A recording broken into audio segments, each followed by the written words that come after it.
Hello friends, welcome to my YouTube channel. आज हम discuss करने वाले हैं prime movers and types of energy used by prime movers.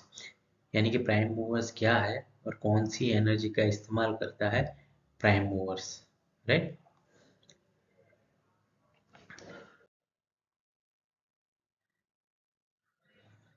तो यहाँ पे आप देख सकते हैं प्राइम मूवर्स, यानी कि प्राइम मूवर्स क्या है उसके बारे में देखेंगे।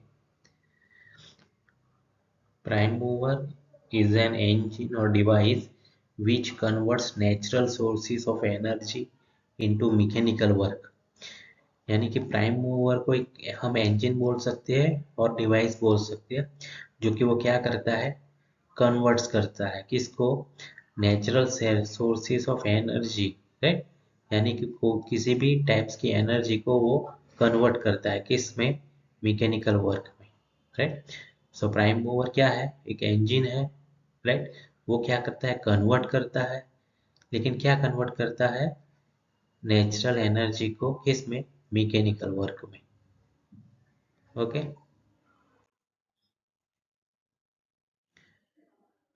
अब हम बात करेंगे sources of energy used by prime movers, right.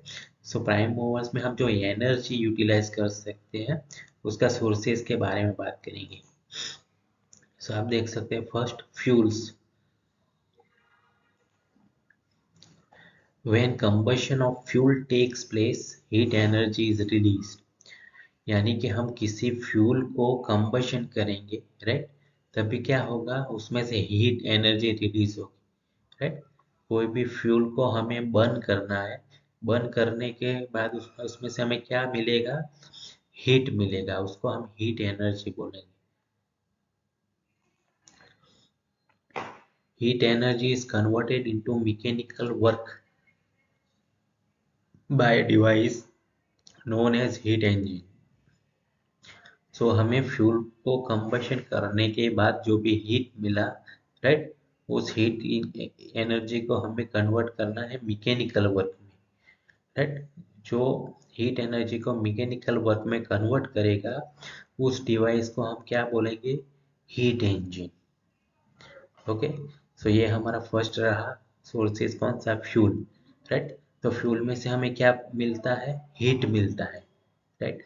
वो हीट को हम मैकेनिकल वर्क में कन्वर्ट करेंगे, राइट। उसके लिए हमें क्या चाहिए, हीट इंजन चाहिए। ओके।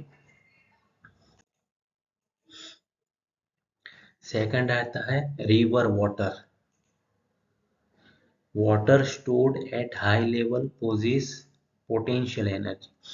सपोज वाटर को हमने स्टोर्ड किया हुआ है, आपको पता होगा जो भी हमारा डैम रहता है रिवर में, डैम, राइट। डैम में हम क्या करते हैं, पानी को स्टोर करते हैं, राइट।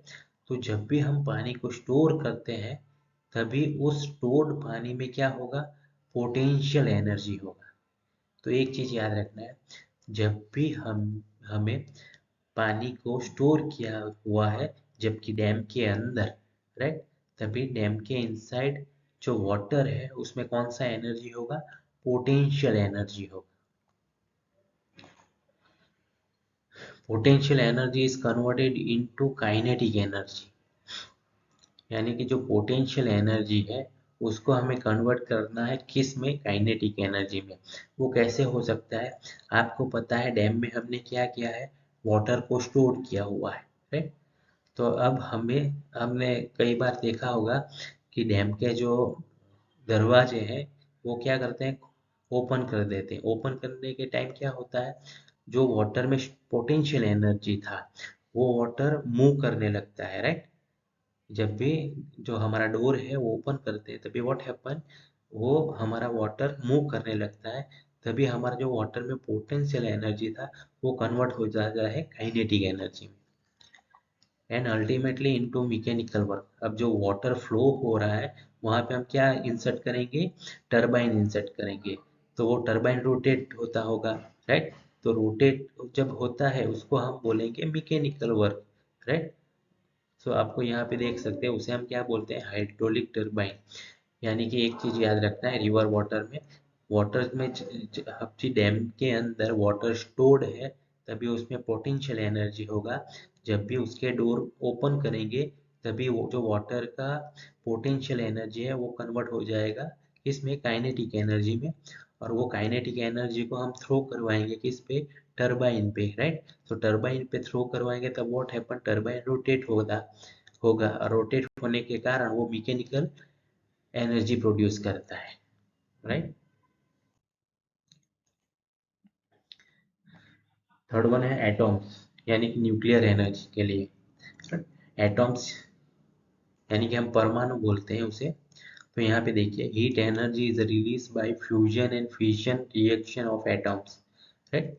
अब ये एटॉम्स जो है हम generally in nuclear energy produce करने के लिए किसका इस्तेमाल करते हैं, यूरेनियम का, राइट। सो यूरेनियम का जो हमारा एटॉम्स है उस पर हम क्या करते हैं, न्यूट्रॉन का बम्बार्ड करते हैं, राइट। उस प्रोसेस को बोलते हैं fusion and fission reaction, right. So fission reaction को हम जनरली चेन रिएक्शन भी बोल सकते हैं, राइट। तो जब भी ये रिएक्शन होगा तभी क्या प्रोड्यूस होगा, हीट एनर्जी प्रोड्यूस होगा, राइट। सो हम यहाँ पे एटॉम कौन सा लिया है, यूरेनियम का एटॉम्स लिया हुआ है, राइट। तो यूरेनियम के एटॉम्स के ऊपर न्यूट्रॉन का बम्बार्ड होगा, राइट। तो उसमें से क्या रिलीज होगा, हीट एनर्जी रिलीज होगा। This heat energy use to produce steam, वही हीट एनर्जी प्रोड्यूस होगा वो हम किसे देंगे, वाटर को देंगे, राइट। तो वाटर अल्टीमेटली क्या होगा, गर्म होगा, जो क्या प्रोड्यूस करता है, स्टीम प्रोड्यूस करता है, राइट। तो आफ्टर वो स्टीम को हम कहाँ पे थ्रो करेंगे, स्टीम टरबाइन पे। तो स्टीम टरबाइन रोटेट होगा, राइट। तो उसमें से हमें वर्क मिलेगा। तो यहाँ पे देख सकते हैं, the steam used to produce mechanical work using steam turbine, right. So पता चला एटॉम्स में क्या होगा, जो एटॉम्स होगा उसमें कौन सा रिएक्शन होगा, फ्यूजन एंड फिशन रिएक्शन होगा, जो कि क्या प्रोड्यूस करता है, हीट एनर्जी प्रोड्यूस करता है। वो हीट एनर्जी हम किसे देंगे, वाटर को देंगे, राइट। तो वाटर को देने के कारण क्या प्रोड्यूस होगा, स्टीम प्रोड्यूस होगा। वो स्टीम को इस्तेमाल हम किसके लिए करेंगे, मैकेनिकल वर्क प्रोड्यूस करने के लिए। सो हमें क्या करना है, वो स्टीम को किस पे अप्लाई करना है, स्टीम टरबाइन पे, यानी कि स्टीम टरबाइन रोटेट होगा तभी हमें मैकेनिकल वर्क प्रोड्यूस होगा, right. Solar energy, it is available freely and non polluting source of energy. So आपको ये सभी को मालूम है, सोलर एनर्जी जो कि हमें फ्रीली मिलता है, राइट, और non polluting source of energy, यानी कि ये पॉल्यूशन जनरेट नहीं करता है, राइट। तो हमारा गवर्नमेंट भी अभी इसके ऊपर काफ़ी वर्क कर रहा है और वो प्रोवाइड करता है कि आप सोलर एनर्जी का इस्तेमाल करो, राइट, जो कि नॉन पॉल्यूटिंग है, राइट। सो ये हमारा जो एनवायरनमेंट है उस पर अफेक्ट नहीं करता है, right. So generally pollution create नहीं करता है। Solar energy use to produce steam to run steam turbine. So generally solar energy भी क्या प्रोड्यूस कर सकता है, स्टीम प्रोड्यूस करता है, यानी कि सोलर एनर्जी का जो भी एनर्जी है वो हमें किसको देना है, वाटर को। वाटर गर्म होगा, स्टीम जनरेट होगा, उसी स्टीम को हमें इस्तेमाल करना है स्टीम टरबाइन पे। Using solar photovoltaic cell can produce electrical energy. अब आपको पता होगा कि हम जनरली सोलर फोटोवोल्टिक सेल का इस्तेमाल, यानी कि सोलर पैनल आप बोल सकते हो, राइट, इसका इस्तेमाल करते हैं। तो इसके थ्रू भी हमें क्या मिलता है, इलेक्ट्रिकल एनर्जी मिलता है। Wind energy, it is available freely and non polluting source of energy. तो ये भी हमें फ्री में अवेलेबल होता है, और ये भी किस तरह का है, non polluting source of energy, right. क्योंकि विंड का फ्लो के जिस तरह का विंड का फ्लो है उसी साइड हम क्या यहाँ पे इंस्टॉल करेंगे, विंड मिल, राइट, जिसके थ्रू हमें एनर्जी मिलेगा। सो बेसिकली विंड एनर्जी भी फ्रीली अवेलेबल है और पॉल्यूशन जनरेट नहीं करता है। Kinetic energy of wind is used to produce mechanical work using windmill। यानी कि आपको पता है विंड एनर्जी जब फ्लो होता होगा, यानी कि मूव करता होगा, तब उसमें क्या होता है, काइनेटिक एनर्जी होता है, राइट।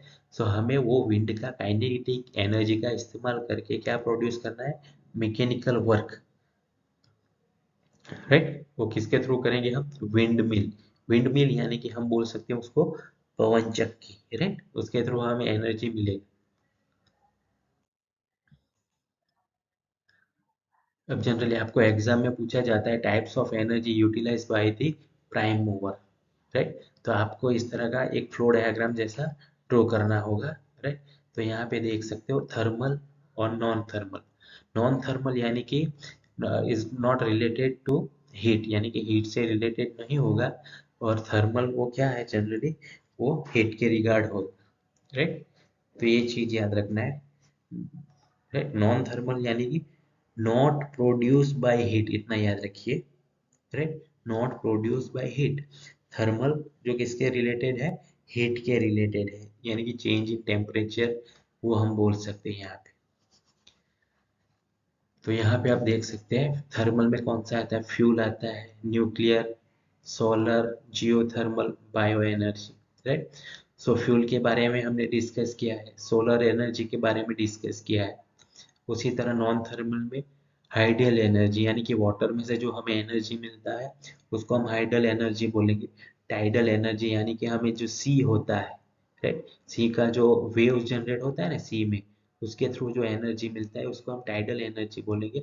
और विंड एनर्जी यानी कि with the help of wind mill, जो कि हमने अगले स्लाइड में डिस्कस किया, वो मिलेगा, राइट। अब न्यूक्लियर में क्या होगा, दो प्रोसेस हो सकता है, फिशन प्रोसेस और फ्यूशन प्रोसेस, है। इस दोनों प्रोसेस के थ्रू हमें एनर्जी मिलता है, राइट। अब हम जियोथर्मल और बायो एनर्जी के बारे में नेक्स्ट स्लाइड में बात करेंगे, राइट। लेकिन जियोथर्मल को जनरली हम क्या बोलेंगे, भू ऊर्जा, यानी कि जमीन में से मिलती हुई ऊर्जा, उसको हम जियोथर्मल में बोलेंगे। और बायो एनर्जी जनरली हमें बायोमास और बायोगैस में से प्रोवाइड होता है, जिसमें सॉलिड आता है, लिक्विड आता है, गैसियस आता है। गैसियस में आप देख सकते हो CNG and LPG, right. LPG का फुल फॉर्म हमें पता है, लिक्विफाइड पेट्रोलियम गैस। सीएनजी का कंप्रेस नेचुरल गैस, ये आपको याद रखना है। फ्यूल का क्लासिफाई होता है external combustion engine and internal combustion engine, right. So इन दोनों के डिफरेंस के बारे में मैंने आगे वीडियो बनाया हुआ है, तो आप उसको देख सकते हैं, difference between EC engine and IC engine के बारे में। एक्सटर्नल कंबशन इंजन यानी कि जो उसका कंबशन होता है वो कहाँ पे होता है, जो उसका सिलेंडर है उसके आउटसाइड होता है, इसीलिए उसको एक्सटर्नल कंबशन इंजन बोलते हैं। इंटरनल कंबशन इंजन यानी कि कंबशन जो होता है वो कहाँ पे होता है, जो हमारा सिलेंडर है, सिलेंडर के इनसाइड फ्यूल का कंबशन होता है, इसलिए उसको इंटरनल कंबशन बोलेंगे। एक्सटर्नल कंबशन इंजन में स्टीम इंजन आता है, स्टीम टरबाइन आता है, क्लोज साइकिल गैस टरबाइन आता है।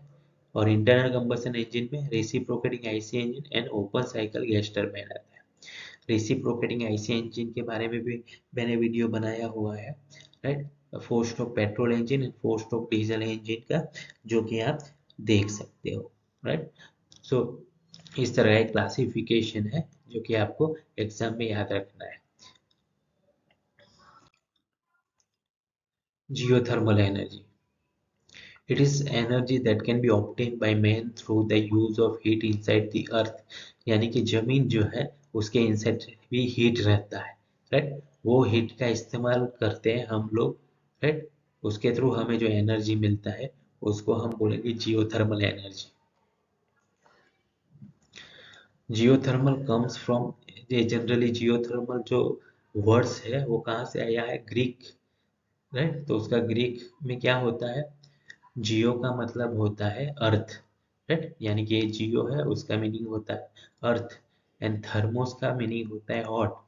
सो इसे हम बोलेंगे हीट ऑफ द अर्थ, यानी कि अर्थ में से हमें जो भी हीट मिलता है उसको हम बोलेंगे जियोथर्मल एनर्जी।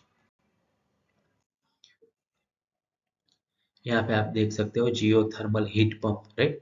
तो यहाँ पे कौन सा सीजन दिखाया गया है, देखिए ये विंटर है, राइट। विंटर यानी कि बाहर का टेम्परेचर कैसा होगा, कोल्ड रहेगा, राइट। तो यहाँ पे क्या किया हुआ है, देखिए हीट पंप है, वाटर सर्कुलेट करेंगे तो इनसाइड का जो भी हीट होगा वो हीट एब्जॉर्ब हो जाएगा और यहाँ पे हमें हीट मिलेगा, राइट। यानी कि बाहर का टेम्परेचर कैसा था, कोल्ड, कोल्ड, यहाँ पे इनसाइड में गर्म रहेगा विंटर सीजन में, राइट। तो हमें इनसाइड का जो भी हीट है इसका इस्तेमाल कर देंगे। अब समर, समर में क्या होगा, बाहर का टेम्परेचर कैसा रहता है, गर्म रहता है, राइट। तो यहाँ पे क्या किया हमने, वाटर फ्लो किया, राइट, लेकिन बाहर का गर्म है तो उस टाइम क्या होगा, यहाँ पे इनसाइड कोल्ड रहेगा, राइट। तो यहाँ पे कूल इज यूज्ड, तो इस तरह के सर्कुलेट करना है। सिंपल याद रखना है, जियोथर्मल में विंटर में क्या होगा, बाहर का ठंडा रहेगा, अंदर का गर्म रहेगा, इसका हमने इस्तेमाल किया। समर में क्या रहता है, बाहर का गर्म रहता है, इनसाइड ठंडा रहता है, इसका हमने इस्तेमाल किया। यानी कि हम दोनों वे में इसका यूटिलाइज कर सकते हैं हीट का, राइट। विंटर में इनसाइड टोटली गर्म होगा, समर में इनसाइड ठंडा रहता है। Bio energy, bioenergy is used energy derived from biomass and biogas source, right? तो bioenergy हमें कहाँ से मिलता है, बायोमास एंड बायोगैस से, राइट। तो यहाँ पे बेसिकली उसका सभी का वो रोटेशन दिखाया हुआ है, लेकिन बेसिकली हम सिर्फ बायो एनर्जी के बारे में ही बात करते हैं। तो बायोमास से मिलेगा, it is renewable energy source, right. Renewable का क्या मीनिंग होता है कि उसका जो ऊर्जा का जो स्रोत है वो कभी समाप्त नहीं होता, रिन्यूएबल, उसे ही हम रिन्यूएबल एनर्जी बोलेंगे, राइट, जो हमें मिलता ही रहेगा, राइट। अब यहाँ पे देखिए बायो एनर्जी, बायो एनर्जी में जो हमने क्लासीफाई देखा, हमारा प्रीवियस जो स्लाइड था उसमें क्लासिफिकेशन दिखाया गया था, तो उसमें लिखा था बायो एनर्जी में सॉलिड फ्यूल। तो सॉलिड फ्यूल में क्या आ सकता है, wood, wood pellets, animal waste, यानी कि हम एज अ बायो एनर्जी में ये इस्तेमाल कर सकते हैं। वुड में वो हमारा सॉलिड फ्यूल है, राइट। वुड को हम क्या करेंगे, कंबशन करेंगे तो उसमें से हीट मिलेगा। वुड पैलेट ये क्या है, ये जनरली वुड में से ही बनाया जाता है। पैलेट्स यानी कि छोटे छोटे कंटेंट रहते हैं, उसको पैलेट्स बोलते हैं, जो वुड को क्रशिंग करके उसमें से बनाया जाता है, जो कि हम उसे भी बर्न करेंगे तो उसमें से हमें सॉलिड क्या मिलेगा, फ्यूल का एनर्जी मिलेगी, यानी कि हीट मिलेगी। एनिमल वेस्ट, आपको पता है इन रूरल एरिया में क्या करते हैं, एनिमल का जो काऊ का डंग कैक होता है उसको क्या करते हैं, ड्राई किया जाता है, यानी कि सुखा दिया जाता है, और उसका भी हम फ्यूल के रिगार्ड यूज कर सकते हैं, राइट, जलाने के लिए यूज कर सकते हैं, जिसमें से भी हमें हीट मिलेगा। लिक्विड बायोफ्यूल, लिक्विड बायोफ्यूल में क्या आता है, बायोगैसोलिन, बायोडीजल। बायोगैसोलिन कहाँ से मिलेगा, फ्रॉम अल्गी, यानी कि ये वन टाइप ऑफ प्लांट्स है, राइट, जो कि ज़्यादातर हमें वाटर के इनसाइड पाया जाता है, राइट, जो उसमें से बनाया जाता है बायोगैसोलिन। अब आपने सुना होगा बायोडीजल, राइट, तो वो कहाँ से मिलता है हमें, वेजिटेबल ऑयल्स और एनिमल के फैट्स में से बनाया जाता है बायोडीजल, राइट। तो आपको ये पता चल गया, लिक्विड बायोफ्यूल में आता है biogasoline, biodiesel. Biogas from anaerobic fermentation, यानी कि मैंने हमारा एक वीडियो है बायोगैस प्लांट का, राइट, तो उसमें पूरा उसका प्रोसेस बताया गया है कि उसमें से बायोगैस कैसे जनरेट होता है, राइट। तो वो आप देख सकते हो बायोगैस प्लांट के बारे में, जिसमें क्या होगा, एनारोबिक फर्मेंटेशन प्रोसेस होगा, उसके थ्रू उसके थ्रू क्या जनरेट होगा, बायोगैस जनरेट होगा। सो दिस इज, राइट, ये क्या है, these are the bio energy, जिसमें सॉलिड फ्यूल, लिक्विड फ्यूल और बायोगैस है। Thank you.